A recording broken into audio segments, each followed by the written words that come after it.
तो आपको MOA AOA पूरा समझ आ गया होगा। आज हम क्या करने वाले हैं, हम पढ़ने वाले हैं कि मेमोरेंडम ऑफ एसोसिएशन और आर्टिकल ऑफ एसोसिएशन का अल्टरेशन कैसे होता है, इसमें चेंज कैसे आते हैं। जैसे कि आप इस बात को जानते हो कि हमारा अगर कोई बॉडी पार्ट है तो हम उसको बदल सकते हैं, राइट। तो वैसे ही मेमोरेंडम भी चेंज हो सकता है। सिमिलरली हम जैसे कोई रूल्स बनाते हैं तो हमें ये परमिशन होती है कि हम रूल्स को भी चेंज कर सकते हैं। तो वैसे ही आर्टिकल भी चेंज हो सकता है। तो हमें इसमें प्रोसीजर पढ़ना है कि मेमोरेंडम में कैसे बदलाव लाया जाए, आर्टिकल में कैसे। तो चलिए शुरू करते हैं। जैसे सबसे पहला क्या है, नेम क्लॉज। नेम क्लॉज क्या शो करता है, ये कंपनी का फुल नेम शो करता है, राइट। अब इसको जैसे आपको चेंज करना है तो प्रोसीजर या तरीका क्या है। तो नॉर्मली ये माना जाता है कि अगर तुमको नाम बदलना है तो तुमको स्पेशल रिजोल्यूशन लगेगा और सेंट्रल गवर्नमेंट की अप्रूवल लगेगी। हाउएवर अगर आप सिर्फ नाम ना बदल के प्राइवेट वर्ड को डिलीट करना चाह रहे हो, मतलब जैसे आपकी कंपनी का नाम था अभय स्टील्स प्राइवेट लिमिटेड, अब आप क्या कर रहे हो, इसमें से प्राइवेट वर्ड को डिलीट कर देना चाह रहे हो। तो कंपनी का नाम तो मेनली बदला नहीं, नेचर बदल गया। अब ये हो गई अभय स्टील लिमिटेड।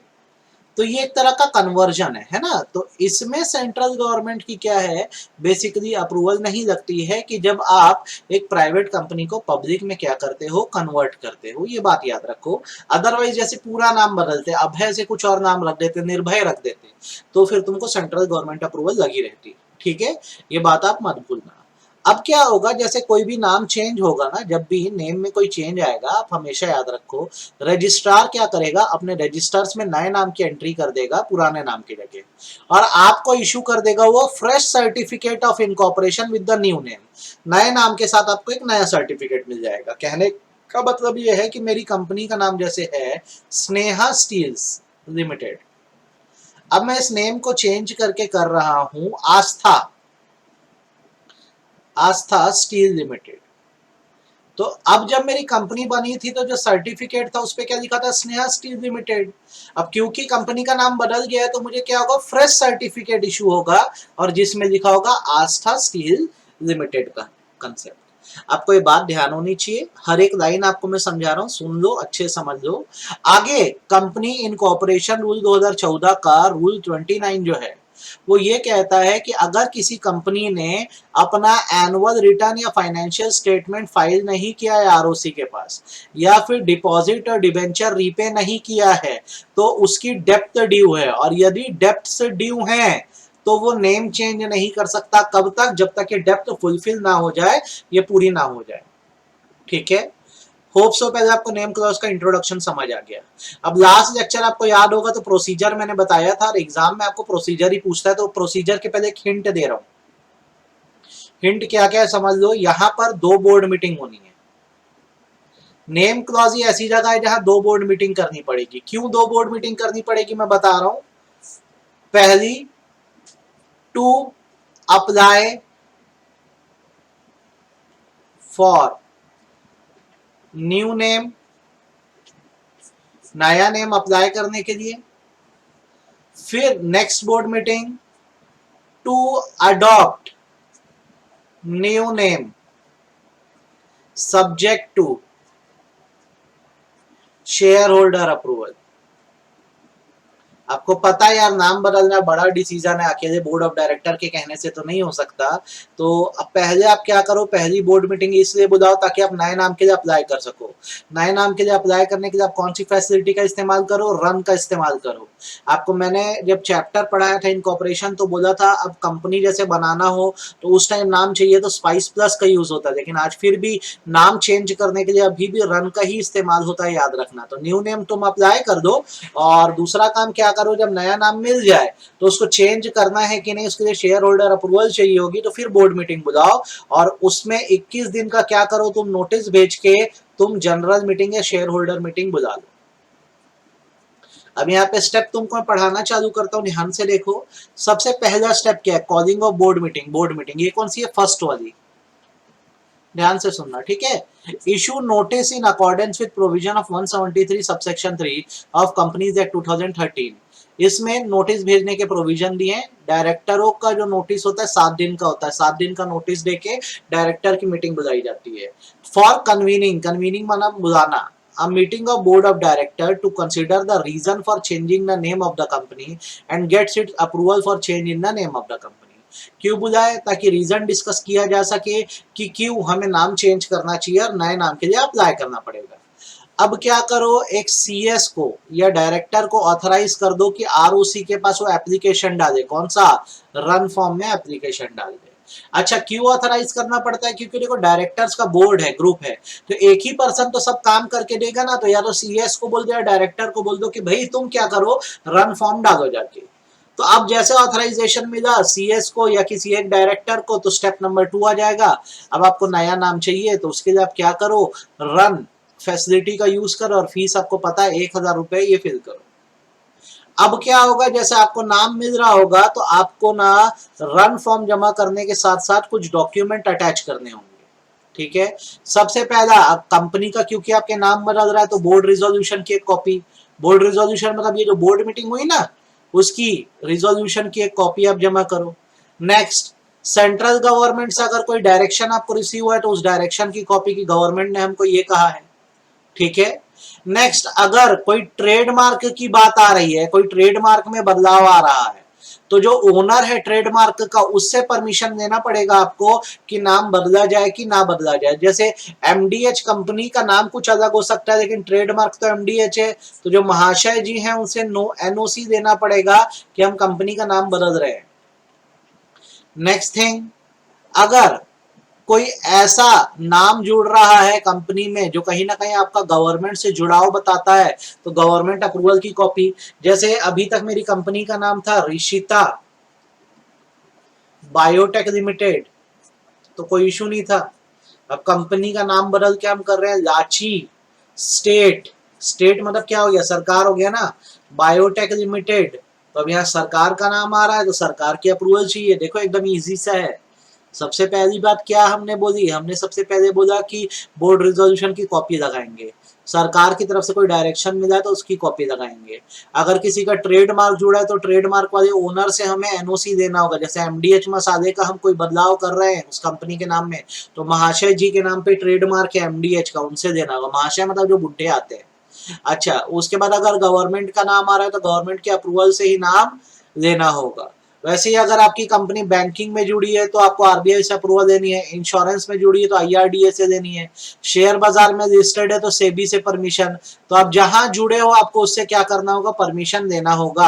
आपको मैं फिर रिपीट कर रहा हूं, अगर आप शेयर बाजार से जुड़ी कंपनी हो तो नाम बदलने के लिए सेबी से परमिशन, बैंकिंग बिजनेस करते हो तो आरबीआई से, इंश्योरेंस बिजनेस करते हो तो आईआरडीए से, मतलब insurance regulatory and development authority से, इनसे परमिशन लेनी होगी। तो ये 5 अटैचमेंट पे ध्यान रखो, एग्जाम में अलग से पूछता है अटैचमेंट का कंसेप्ट। नेक्स्ट, अगर आप क्या कर रहे हो कि अपने बिजनेस का नाम चेंज कर रहे हो और बिजनेस का नाम चेंज करके एक ऐसा नाम रख रहे हो जो किसी पार्टनरशिप फर्म के नाम पर है।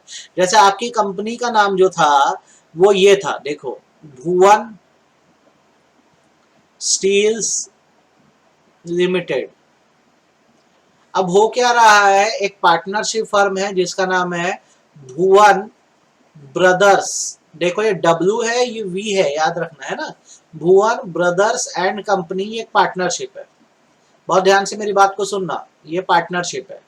अब आप क्या कर रहे हो, अपनी कंपनी का नाम रखना चाह रहे हो भू W A N, Bhuvan bros brothers steel limited. तो कहीं ना कहीं ये हो रहा है कि ये इस पार्टनरशिप फर्म के नाम जैसा ही लग रहा है, तो इस पार्टनरशिप फर्म के जो पार्टनर्स उनसे हमें एनओसी देना होगा कि कंपनी का नाम रिजेंबल कर रहा है हमारी पार्टनरशिप से, तो हमसे आके तुम क्या दो, एनओसी, उसके बाद ही तुम क्या कर सकते हो, नेम चेंज कर सकते हो। ठीक है, आपको ये 6 पॉइंट अच्छे से समझ आ गए होंगे मैं उम्मीद करता हूँ। अब बारी आती है 7वें पॉइंट की। अगर हमारी कंपनी का नाम जो है बेसिकली किसी फॉरेन कंपनी के नाम से जैसा लगता है, जैसे एक कंपनी है अमेजन लिमिटेड, अब इंडिया में कंपनी है Amazon India limited, Amazon India limited, ठीक है। आप इसका नाम चेंज करके क्या करने वाले हो, अमेजन लिमिटेड इंडिया ऐसा करने वाले हो, तो अगेन यहाँ पर अमेजन लिमिटेड और ये फॉरेन में जो अमेजन लिमिटेड है सेम या सिमिलैरिटी दिखा रहा है ना, तो ये माना जाएगा कि आपको उस फॉरेन कंपनी से भी क्या देना होगा, एनओसी देना होगा, क्योंकि अब पहले तो अमेजन इंडिया लिमिटेड था तो कम से कम अलग दिख जाते थे, लेकिन एकदम अब अमेजन लिमिटेड कर दोगे तो एकदम रिजेम्बलेंस हो जा रही है, तो पहले उनसे तुम एनओसी दे दो कि उनको कोई दिक्कत नहीं है, ठीक है। नेक्स्ट आपको क्या करना होगा, एक एफिडेविट बनवाना होगा, मतलब ओथ लेटर बनाना होगा, जिसमें आप बेसिकली ये बताओगे कि आपकी जो कंपनी है वो पॉलिटिकल कंट्रीब्यूशन कितना करती है, पॉलिटिकल कंट्रीब्यूशन कितना करती है, मतलब किस किस पॉलिटिकल पार्टीज को ये कंट्रीब्यूशन करती है, ये चीज बताना जरूरी है। ये 9वां पॉइंट नहीं करना। तो ये अटैचमेंट से अलग से क्वेश्चन आ सकता है कि क्या क्या अटैचमेंट रन फॉर्म के साथ डाले जा सकते हैं, सब नहीं डाला जाता है, आपको मैं प्रैक्टिकल एस्पेक्ट बताऊं, सिर्फ बोर्ड रिजोल्यूशन की कॉपी लगती है, ये सब तो सिर्फ आपका थियोरी है, तो उसके हिसाब से जरूरी है करना। अब सपोज करो आपने रन फैसिलिटी का इस्तेमाल किया, 1000 रुपये पटा दिया, अब आपको क्या होगा, नया नाम मिल जाएगा, तो आपको जो नया नाम मिला है बेसिकली उसको आप अडॉप्ट करिए, 60 को अपडेट कर दो, ये 20 डेज का पीरियड हो गया, 20 दिन आपके पास समय है, आप क्या कर सकते हो, न्यू नेम को अडॉप्ट कर सकते हो 20 डेज, पहले 60 डेज का पीरियड होता था, अब इसको गवर्नमेंट ऑफ इंडिया ने 20 डेज कर दिया है कि भाई 20 दिन में तुम क्या करो, नया नाम रखना चाहो या उसको एक्सेप्ट करना चाहो तो कर सकते हो, ठीक है। तो अभी 3 स्टेप हुए, देखो सबसे पहला स्टेप क्या हुआ, हमने बोर्ड मीटिंग बुलाई, ये कंसिडर करने के लिए, क्या कंसिडर करने के लिए, नाम बदलना है। फिर हमने क्या किया, कंपनी सेक्रेटरी को ऑथराइज कर दिया, रन फॉर्म में अप्लाई किया गया, न्यू नेम के लिए 1000 रुपए के साथ ये सारे अटैचमेंट गए, हमें नाम मिल जाएगा। अब नाम मिल गया जैसे हमें, तो 20 दिन के अंदर रखना है, तो उसके लिए आप क्या करो, तुम सेकेंड बोर्ड मीटिंग बुलाओ, मैंने आपको बोला इस प्रोसीजर में 2 बोर्ड मीटिंग लगेगी, और ये सिर्फ किसमें, नेम क्लॉज के चेंज में। अब इसमें क्या होगा, हम देखेंगे कि नया नाम आरओसी से हमें क्या मिला है, अब क्योंकि हम खुद नाम नहीं रख सकते तो हम क्या करेंगे, एक्स्ट्राऑर्डिनरी जनरल मीटिंग का डेट टाइम डिसाइड करेंगे, ताकि शेयर होल्डर आए और अप्रूवल दे सके, ठीक है। नोटिस भेजेंगे, ठीक, आपको मैं हर लाइन पढ़ के दे रहा हूं, अच्छे से देखो, to take note of name approval from ROC, मतलब आरओसी ने जो अप्रूवल लेटर दिया है उसका नोट ले रहे, नोट देना मतलब नॉलेज ले रहे कि हाँ नया नाम मिल गया, रख सकते हैं। दूसरा, to fix date time and place for holding extraordinary general meeting to get approval of share holder by way of special resolution for amendment in name clause of memorandum, एकदम क्लियर सी लाइन है, ठीक है। Next, to approve notice of EGM along with agenda and explanatory statement, agenda मतलब जो matter discuss करना है, और explanatory statement मतलब रीजन लिस्ट होती है जिसमें हम जनरल मीटिंग के नोटिस के साथ शेयर होल्डर को पूरी कहानी बता देते हैं कि हम नाम क्यों बदल रहे हैं या कोई एक्टिविटी क्यों कर रहे हैं। हमेशा याद रखो जब जनरल मीटिंग का नोटिस भेजा जाएगा तो एक्सप्लेनेटरी स्टेटमेंट जरूर भेजी जाती है, जिसमें फुल डिटेल में पहले से शेयर होल्डर को बता दिया जाता है कि हम अगर कुछ कर रहे हैं तो क्यों कर रहे हैं। नेक्स्ट, डायरेक्टर या कंपनी सेक्रेटरी जो है, डायरेक्टर या कंपनी सेक्रेटरी, उनको ऑथराइज किया जाएगा कि तुम क्या करो, शेयर होल्डर को नोटिस भेज दो। अब क्या होगा, नोटिस इशू होगा, ठीक है। तो नोटिस किसको इशू होगा, सारे मेंबर्स को इशू होगा, उनके लीगल रिप्रेजेंटेटिव को, और कोई मर गया है तो क्या जाएगा, उनके हायर्स को, और कोई इंसॉल्वेंट हो गया तो असाइनी को, ठीक है। कंपनी के डायरेक्टर्स को भी नोटिस की कॉपी जाएगी और ऑडिटर को भी, इतने लोग को जाएगी। तो इससे एक क्वेश्चन और बन जाता है कि जनरल मीटिंग के नोटिस की कॉपी किसको किसको जाती है, तो आप याद रखना, मेंबर, लीगल रिप्रेजेंटेटिव अगर कोई मर गया है तो, अगर इंसॉल्वेंट है तो असाइनी को, डायरेक्टर को, ऑडिटर को, इनको जाती है कॉपी, ये बात ध्यान रखना, ठीक है। अगर आपकी कंपनी रजिस्टर्ड है तो SEBI LODR, listing obligation and disclosure requirement के रूल भी आपको फॉलो करने होंगे, और नोटिस की एक जो कॉपी है वो न्यूज़पेपर में भी लगा दोगे तो बहुत अच्छा होगा। अब क्या होगा, बेसिकली जनरल मीटिंग होगी तो वहां पर स्पेशल रिजोल्यूशन पास हो जाएगा।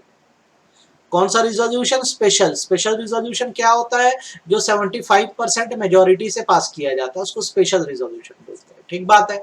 अब स्पेशल रिजोल्यूशन पास हो गया तो मैंने आपको बताया कि कभी भी कंपनी में जब अप्रूवल हो जाए तो आपको अथॉरिटी से अप्रूवल लेनी होती है, तो रिजोल्यूशन पास होने के 30 दिन के अंदर, 30 डेज के अंदर आपको फॉर्म MGT 14 जमा करना होगा। क्या है MGT 14, स्पेशल रिजोल्यूशन का रजिस्ट्रेशन है। साथ साथ मेमोरेंडम ऑफ एसोसिएशन में अब नेम क्लॉज बदल गया है तो नए मेमोरेंडम की एक कॉपी लगाओ। ये पॉइंट सिर्फ इतना पढ़ना काफी है आपके लिए। अब आपको गवर्नमेंट की भी अप्रूवल चाहिए, तो बेसिकली आपको क्या करना होगा, आपने MGT 14 से ROC को बताया कि कंपनी में तो अप्रूवल मिल गई है, अब सरकार से परमिशन चाहिए तो फॉर्म INC 24 जमा कर दो, ठीक है। और INC 24 जमा करके बताओ कि हमारी कंपनी में डिसीजन हो गया है कि नाम बदलना है, बस गवर्नमेंट की अप्रूवल चाहिए। अब जब मान लो गवर्नमेंट की अप्रूवल भी आ गई तो नेक्स्ट स्टेप ये होता है कि आपको फ्रेश सर्टिफिकेट ऑफ इनकॉर्पोरेशन दे दिया जाता है कि अब आपकी कंपनी का नया नाम होगा। जैसे ही आपको फ्रेश सर्टिफिकेट मिले, आप सब अथॉरिटीज को बता दो। सब अथॉरिटी का मतलब क्या, स्टॉक एक्सचेंज को, NSDL को, CDSL को, आप inspector of factories, provident fund commissioner, सबको बता दो। नहीं, अब यहाँ पे ये मेन स्टेप यहाँ पे 9 पे खत्म होगा, यहाँ पे एंड होगा, इतना भी लिखोगे तो चलता है।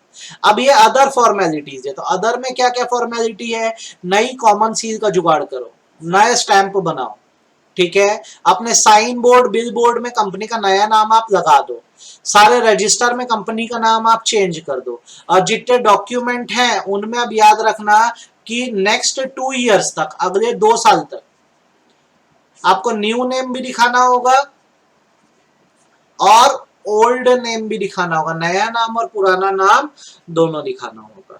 तो एक बार रिपीट कर देते हैं। सबसे पहला क्या हुआ था, हमारी फर्स्ट बोर्ड मीटिंग हुई थी। इस बोर्ड मीटिंग में हमने सिर्फ कारण ढूंढा कि नाम क्यों बदले, कारण समझ आया तो CS को या डायरेक्टर को ऑथराइज कर दिया कि तुम अप्लाई करो नाम चेंज करने के लिए। स्टेप 1 हुआ। स्टेप 2 में क्या करें, रन फॉर्म भरे और नाम बदलने के लिए अप्लाई कर दिए हम लोग, है ना। ये डॉक्यूमेंट्स आप देख लो, ये लगते हैं अटैचमेंट। अब ROC ने हमको अप्रूवल लेटर दे दिया, 20 दिन में नया नाम रखना है, तो फिर बोर्ड मीटिंग बुलाए जिसमें देखे कि अरे ROC से अप्रूवल तो मिल गया है, क्या नया नाम रख दें। तो उसके लिए क्या करे, जनरल मीटिंग का नोटिस तैयार करे और CS को या डायरेक्टर को ऑथराइज करे। 5वां स्टेप, जनरल मीटिंग का नोटिस भेजे। 6वां स्टेप, जनरल मीटिंग हुई। 7वां स्टेप, जनरल मीटिंग होने के 30 दिन के अंदर स्पेशल रिजोल्यूशन के लिए MGT 14 जमा करे, और गवर्नमेंट से अप्रूवल चाहिए थी तो INC 24 जमा करे। अब जब ये सब हो गया तो 8वां स्टेप हुआ, फ्रेश सर्टिफिकेट ऑफ इनकॉर्पोरेशन हाथ में आ गया। जैसे आया तो हमने क्या किया, सारी अथॉरिटीज को ये बात बता दी कि हमारी कंपनी का नाम बदल गया है। अब उसके बाद अदर फॉर्मेलिटी में क्या करें, नया सील बनवाए, कंपनी के साइन बोर्ड्स को चेंज करे, ठीक है, सारे रिकॉर्ड्स में कंपनी का नया नाम डाले, और ये याद रखना अगले 2 साल तक नया और पुराना नाम दोनों शो करते रहना है, उसमें कोई बदलाव नहीं आएगा, ठीक है।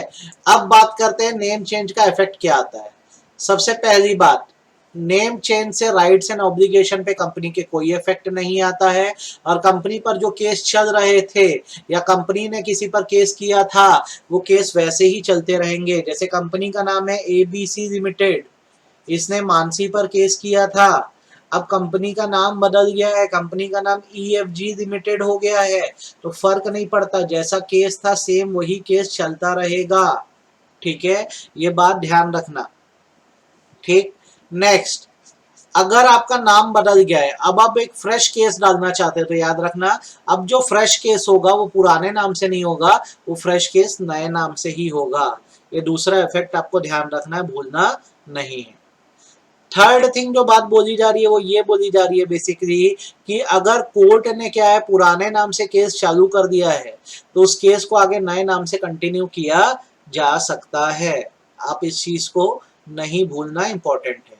सेबी रेगुलेशन में आपको नेक्स्ट लेक्चर में बताऊंगा, उसके पहले आपके ये कंसेप्ट क्लियर हो जाने चाहिए। एक बार शांत मन से इसको क्या करना, आप पढ़ दो, नेम क्लॉज समझ आ गया होगा तो कल मैं आपका ये चैप्टर कंप्लीट करा देगा।